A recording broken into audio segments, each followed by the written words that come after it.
코스피는 SK하이닉스의 상투가 나왔기 때문에 하반기에는 쉬어가는 흐름이 예상됩니다. 반면 코스닥은 이미 3개월 동안 다이렉트로 하락하며 바닥을 만들어 두었기 때문에 2026년 하반기에는 코스피보다는 상대적으로 코스닥이 주가 위치 측면에서 훨씬 유리할 것으로 전망됩니다. 다만 코스닥이 과거 코로나19 때처럼 곧바로 V자 반등을 하기보다는 W자 패턴의 바닥을 다지는 과정이 필요하다고 봅니다. 그렇다면 가을부터 시작될 하반기 코스닥 랠리의 주도권은 과연 누가 가져가게 될까요? 현재 거론되는 주도주 후보군은 총 10가지 정도로 볼 수 있습니다.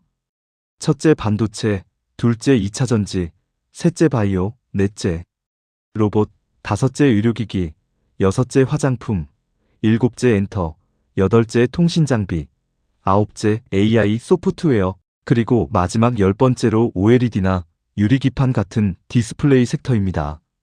그 외 나머지 섹터들은 코스닥 내 시가총액 비중이 낮기 때문에 개별적인 상승은 나올 수 있어도 시장 전체를 이끄는 주도 섹터가 되기에는 다소 부족해 보입니다.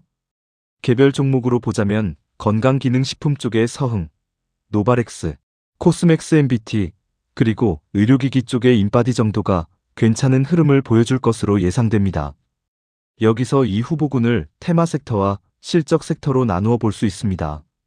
여기서 실적 섹터란 지금 당장 실적이 엄청나게 좋다는 뜻이라기보다는 기본적으로 실적을 기반으로 움직이는 섹터를 의미합니다. 테마 섹터 바이오, 로봇, AI 소프트웨어, 실적 섹터 반도체, 2차전지, 의료기기, 화장품, 엔터, 교집합 통신장비. 각 섹터를 하나씩 짚어보겠습니다. 반도체 장비주는 현재 주가 위치가 다소 높은 편이고 바이오는 중간에 탈락하는 종목이 많습니다. 2차전지는 아직 업황이 돌아서지 못했고 화장품은 올해 바닥은 만들겠지만 코스닥 전체 판세를 바꾸기는 힘들어 보입니다. 엔터나 게임 역시 아직은 때가 아닌 것 같고 AI 소프트웨어도 시장을 주도하기엔 역부족으로 보입니다. 반면 로봇은 반드시 후보군에 넣어두어야 합니다. 의료기기는 파마리서치, 클래시스, 인바디 등이 기본 이상은 해줄 것으로 보입니다. 그리고 주목할 점은 통신장비 섹터인데요. 올해는 테마로 움직이고 있지만 내년부터는 실적 섹터로 전환될 예정입니다. 실제로 코스닥에서 올해 대비 내년도 실적 성장 전망률이 가장 높은 섹터가 바로 통신장비입니다. 지수가 상승할 때는 시장 전반에 순환매가 돌겠지만 진짜 주도주가 되려면 코스닥 지수보다 먼저 치고 오르거나 최소한 지수 상승을 최대한 바짝 따라가 주어야 합니다. 현재 이 기준을 충족하는 곳은 어디일까요? 먼저 치고 나간 쪽 로봇, 최대한 따라가는 쪽 통신장비. 현 시점에서는 이렇게 정리해 볼 수 있겠습니다. 물론 향후 시장 상황에 따라 일부 변동은 있을 수 있습니다. 코스닥이 3개월간 급락한 이후 1차든 2차든 차트상 무릎 구간을 가장 먼저 통과한 곳은 로봇 섹터가 유일합니다. 통신장비주는 여전히 1차 시세 국면이 진행 중이며 아직 상투를 치지는 않았습니다. 대한광통신의 대상투 이후 하락 여파와 코스닥의 3개월 급락으로 인해 다시 무릎 아래로 내려온 상태인데요. 아직까지 다시 무릎을 깨고 올라온 종목은 나오지 않았습니다. 반면 로봇은 현재 정부의 정책 방향과도 잘 부합하고 실적으로 평가받는 단계가 아니기 때문에 실적 부담이 적습니다. 특히 로봇과 피지컬 AI 소부장 분야는 한국이 미래 산업으로서 반드시 육성해야 하는 핵심 분야입니다. 한국은 조선, 방산, 철강, 건설, 자동차 같은 전방 산업이 워낙 잘 구축되어 있기 때문에 지금은 비록 로봇 테마에 머물러 있더라도 향후 거대한 로봇 산업으로 발전할 수 있는 최적의 환경을 갖추고 있습니다. 여기에 미국이 중국산 로봇에 대한 규제를 강화하고 있다는 점도 호재입니다. 로봇 섹터 역시 1차 시세 국면은 이미 종료되었습니다. 지금은 2차 시세 국면이 본격적으로 시작되는 시점입니다. 그렇다면 어떤 로봇 종목이 가장 먼저 무릎을 통과했을까요? 2차 시세 국면에서 가장 먼저 무릎을 통과한 종목은 바로 SPG입니다. SPG는 실적과 스토리라인이 가장 깔끔한 종목으로 2차 파동을 만들기 위해 수급 작업이 들어온 것으로 보입니다. 그 뒤를 이어 8월 3일 로보티즈가 무릎을 통과했고, 고영의 경우 1차 시세 국면 없이 이번에 바로 2차 무릎을 통과했습니다.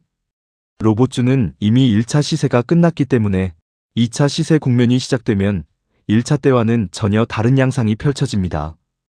1차 때의 선도주가 2차 때도 계속 선도주가 되지는 않습니다. 특히 1차 때의 대상투를 쳤던 종목은 2차 때 시장을 이끄는 선도주가 되기 어렵습니다. 레인보우 로보틱스의 경우 1차 때 상투를 치진 않았지만 솔직히 밸류에이션이 너무 높습니다. 이제는 시가총액이 너무 무거워져서 주가를 크게 끌어올리는데 한계가 있기 때문에 선도주가 되기는 어렵습니다. 현대무백스는 1차 때 대상투를 쳤던 종목입니다. 만약 로봇 섹터가 코스닥주도 섹터로 자리 잡는다면 2차 시세 국면에서는 허리라인까지는 상승해 줄 것으로 보입니다.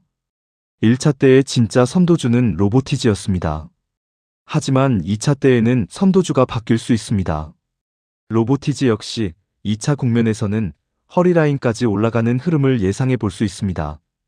현재까지의 흐름으로 보면 2차 국면에서 가장 먼저 무릎을 통과한 SPG가 대장주가 될 가능성이 가장 높아 보입니다. 무엇이든 가장 먼저 무릎을 통과하는 종목이 대장입니다. 향후 통신장비주 역시 가장 먼저 무릎을 통과하는 종목이 대장이 될 것입니다.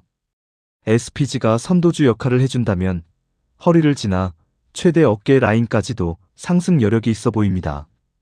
거래량을 보더라도 현대무백스나 로보티즈는 아직 거래량이 크게 터지지 않았지만 SPG는 확실하게 거래량이 실렸습니다.